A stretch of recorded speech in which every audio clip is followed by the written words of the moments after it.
20 countries, one Nigerian bank, UBA, the United Bank for Africa, headquartered in Lagos and listed on the NGX, which is Nigeria's main stock exchange, operates across 20 African countries.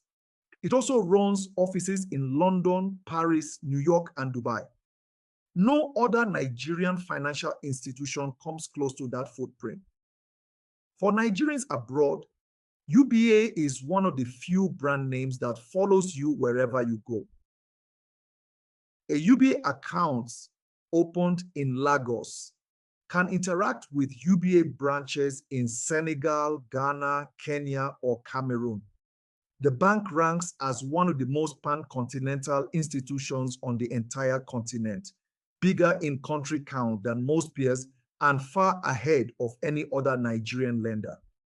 But the question worth answering is the one in the title. How did a Lagos-headquartered bank end up running operations in more African countries than most of the continent's central banks have peer relationships with? The story has a precise beginning. The year 2005, a banker named Tony Elumelu, and a regulatory shockwave that forced Nigeria's banks to either consolidate or die. This story matters for the diaspora because UBA is one of the most visible Nigerian institutions outside Nigeria. It is also one of the most traded Nigerian bank stocks, meaning many Nigerians abroad already hold it, knowingly or not, through pension funds, mutual funds, or direct ownership. This channel is not financial advice. It documents diaspora Nigerian research into investing back home. What works, what does not, where the friction is, education shared openly. UBA's story begins in 1949. That year, a small lender called the British and French Bank opened its first Nigerian branch in Lagos.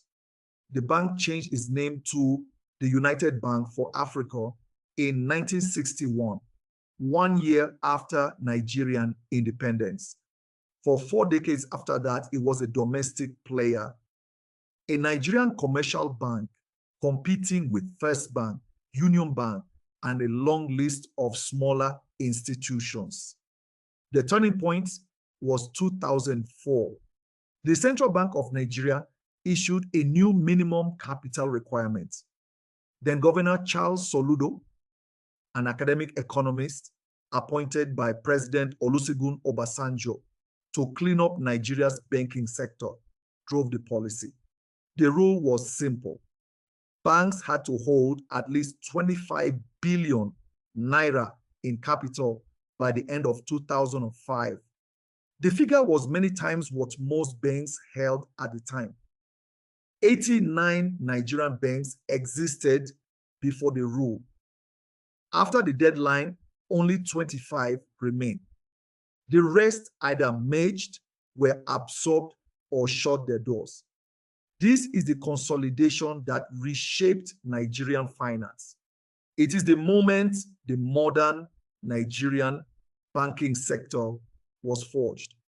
UBA's path through that consolidation was a merger. Standard Trust Bank, a fast-growing Nigerian lender, merged with UBA in 2005.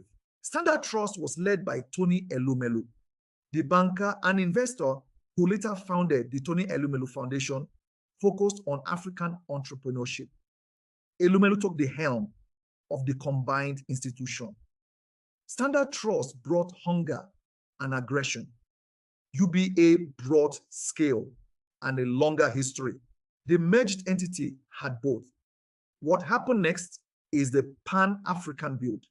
Starting in 2007, UBA opened in Ghana, then Cameroon, Burkina Faso, and Benin in 2008. Côte d'Ivoire followed, then Liberia, Sierra Leone, Uganda, Tanzania, Mozambique, Zambia, and several more. By the mid-2010s, UBA had operations across 19 African countries. Mali brought the total to 20. The strategy had a name inside the bank: One Africa. The thesis was that trade between African countries was growing.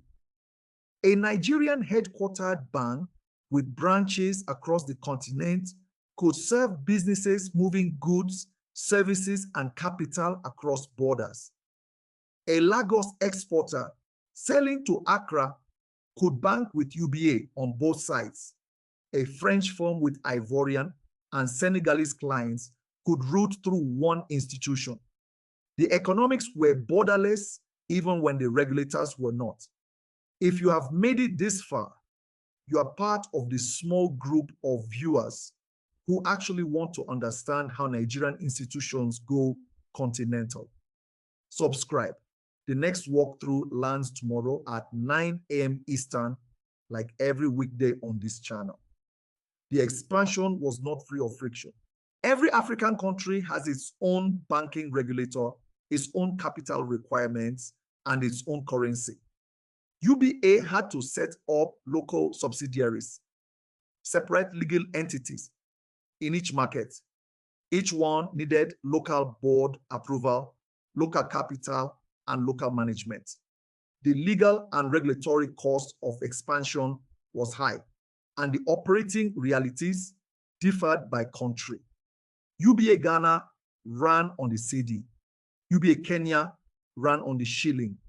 UBA Senegal and the other Francophone subsidiaries operated within the CFA franc zone. The CFA franc zone is a currency union of 14 African countries that uses the West African and Central African CFA francs, both historically pegged to the euro. The bank had to manage exposure across multiple currencies. Each one had its own central bank, its own inflation profile, and its own dollar conversion or friction. By the late 2010s, the bank's non-Nigerian African operations were contributing a meaningful share of group profits. That share has fluctuated since, depending on currency moves, country-specific shocks, and the relative health of the Nigerian banking sector.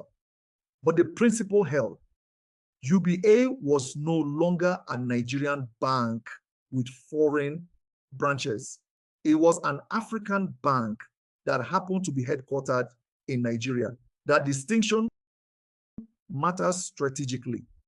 When the African Continental Free Trade Area, known as AFCFTA, a 54-country agreement aimed at reducing tariffs and building a single African market, came into force in 2021, UBA was already positioned. Few Nigerian peers could match that posture. If this is making sense, hit the like button. It helps more Nigerians abroad find this. And if you are not subscribed yet, hit subscribe. Next video. Dangote, the math behind Africa's richest man. That one is coming very soon. Subscribe so you do not miss it.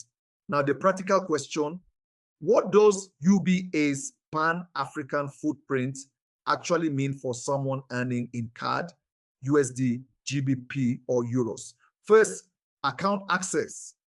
UBA's diaspora products allow Nigerians outside the country to open and maintain Naira and domiciliary accounts. A domiciliary account is a Nigerian bank account that holds foreign currency, typically USD, GBP, or EUR, rather than Naira. The setup is not friction-free. A BVN, the 11-digit bank verification number every Nigerian bank account is tied to, is still required. So is identity documentation accepted by Nigerian regulators. Second, intra-African transfers. UBA's footprint makes a difference here. A transfer from a Senegalese or Ghanaian UBA account into a Nigerian UBA account stays inside the same institution. That can reduce settlement time and intermediary fees. For those of us moving money across multiple African markets, not just Nigeria, this is structurally useful. Third, UBA stock itself, UBA PLC trades on the NGX and is one of the most traded banking stocks in the country. For a diaspora investor considering Nigerian equities, UBA offers exposure to a Nigerian bank and a Pan-African banking footprint at once. That dual exposure has implications. Currency moves in the Naira affect headline returns. So do moves in the cedi, the shilling, and the CFA franc. The currency matters. A return earned in Naira looks different once translated into the currency a diaspora investor actually spends. Over the past few years, the Naira has weakened substantially against the dollar. That means Naira-denominated returns from Nigerian listed banks have, in dollar terms, been meaningfully reduced. The Pan-African earnings can offset that, but only when the African currencies involved are themselves stable against the dollar. Many of them, including the cedi, have not been. Fourth, the AFCFTA angle. As intra-African trade grows, banks with continental footprints stand to benefit. UBA's exposure to that theme is unique among Nigerian listed institutions.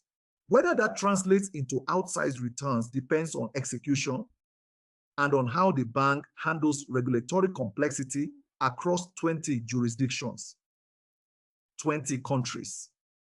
One Lagos-headquartered bank, built across 2 decades of post-consolidation expansion, organized around a single thesis, that the future of African finance is continental, not national. Here is the question worth thinking about. Of all Nigerian institutions that have tried to go pan-continental, banks, telcos, conglomerates, UBA has stuck the landing in the most markets. Why has the banking model traveled in a way that other Nigerian sectors have not? That is a real question. The answers are in the comments below. Subscribe. If you are building back home from abroad, this channel is for you. I post every week.